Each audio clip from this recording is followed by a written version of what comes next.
Hello friends, எல்லோரும் எப்படி இருக்கீங்க? ஸோ இன்றைக்கி நான் எடுத்துகிட்டு வந்திருக்க ரெசிபி என்னென்னு பார்த்தீங்கன்னா, மட்டன் குழம்புல இருக்கிற மட்டனை எடுத்து ஒரு மட்டன் சுக்கா தான் செய்ய போகிறேன். ஸோ யூஸ்வலாகவே நம்ம மட்டன் குழம்பு வச்சுருவோம். ஸோ அந்த மட்டன் குழம்புல இருக்க மட்டன் எல்லாமே கொஞ்சம் காலியாகிறது கஷ்டமாக இருக்கும். ஸோ இப்போ அந்த மட்டன் எல்லாமே எடுத்து தனியாக ஒரு கடாயில் ட்ரான்ஸ்ஃபர் பண்ணிக்கோங்க. மட்டன் மட்டும் எடுத்துக்கோங்க. ஸோ இது கூட ஒரு 3 பெரிய வெங்காயம் போட்டுக்கோங்க. நீங்கள் எவ்வளோ மட்டன் எடுக்கிறீங்களோ அதுக்கு தகுந்த மாதிரி வெங்காயம் வந்து கொஞ்சம் நிறையவே போட்டுக்கோங்க. தக்காளி வந்து போடணும்னு அவசியம் இல்லை, போட்டால் சும்மா 1 போட்டுக்கோங்க, இல்லாட்டி பாதி கூட போட்டுக்கோங்க, அதுவே போதும். நான் வந்து பாதி தக்காளி தான் போட்டிருக்கேன்.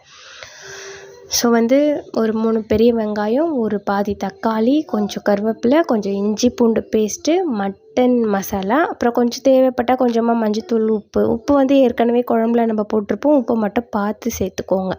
ஸோ இது கூட கொஞ்சமாக எண்ணெயை விட்டு நல்லா வதக்கிக்கிட்டே இருந்தீங்கன்னா ஒரு சூப்பரான மட்டன் சுக்கா உங்களுக்கு கிடைக்கும். ஸோ இந்த மாதிரி நீங்கள் வந்து ட்ரை பண்ணி பாருங்கள். இதை வந்து தயிர் சாதத்துக்கு கூட சாப்பிட்லாம், ரசம் சாதத்துக்கு கூட சாப்பிட்லாம், சாம்பார் சாதத்துக்கு கூட சாப்பிட்லாம். மட்டன் தண்ணி குழம்பு வச்சுட்டு மட்டனுக்கு தொட்டுக்க வச்சு சாப்பிட்டுக்கலாம். நீங்கள் உங்களுக்கு என்ன மாதிரி ஃபேவரபிளான வந்து லஞ்ச் சாப்பிட்ணுன்னு நினைக்கிறீங்களோ இதுக்கு அது ஒரு பெஸ்ட்டு காம்பினேஷனாக இருக்கும். ஸோ இதை வந்து நீங்கள் ஒரு தடவை ட்ரை பண்ணி பாருங்கள். மட்டன் சுக்கா ரெசிபி எப்படி இருக்குன்னு பாருங்களேன், கலர்ஃபுல்லாக. இது மட்டும் இன்னும் கொஞ்சம் வெங்காயம் வந்து ரோஸ்ட் ஆகணும், மற்றபடி வந்து ஆல்மோஸ்ட் இது வந்து டன்.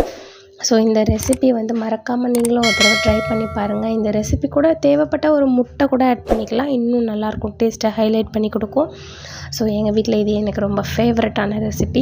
ஸோ இந்த ரெசிபி வந்து ரசத்துக்கு கூட நீங்கள் சேர்த்து கூட சாப்பிட்டா இன்னும் வந்து ரொம்ப அல்டிமேட். ரொம்ப சிம்பிளாக சாப்பிட்ணுன்னு நினச்சிங்கன்னா நீங்கள் இதெல்லாம் கூட சாப்பிட்டுக்கலாம்.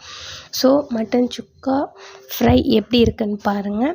மறக்காமல் நீங்களும் ஒரு தடவை ட்ரை பண்ணி பாருங்கள். சிவன் தாரகி யூடியூப் சேனலை சப்ஸ்கிரைப் பண்ணுங்கள், ஃபாலோ பண்ணுங்கள், கமெண்ட் பண்ணுங்கள், லைக் பண்ணுங்கள். இது நீங்கள் பண்ணுற ஒரு லைக்கு எனக்கு ஒரு மோட்டிவேஷனாக இருக்கும். Thank you friends, bye bye.